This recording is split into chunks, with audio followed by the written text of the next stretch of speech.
Jeshi la Polisi Kanda Maalum ya Dar es Salaam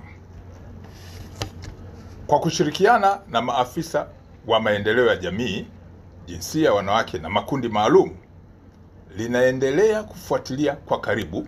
na kuchunguza kwa pamoja na idara hii ya serikali swala la kushambuliwa na kudhalilishwa kwa mwanafunzi wa Chuo Kikuu cha Ardhi Dar es Salaam ambaye alifahamika kwenye siku za hivi karibuni kama kwa jina la Magnificat Barnabas Kimario. Katika swala hili watuhumiwa 4 wamekamatwa, akiwemo Reno Ponsil Mkwawili wa Chuo cha Ardhi, Asha Suleiman Juma wa Chuo cha Uhasibu na Mwemba Baton Mwemba maarufu kama Mwijaku wa Dar es Salaam. Watu hawa waliokamatwa ni watatu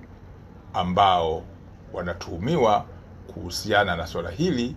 la sakata ambalo limeingizwa watu 4 akiwemo mlalamikaji. Upelelezi wa shauri hii unakamilishwa haraka iwezekanavyo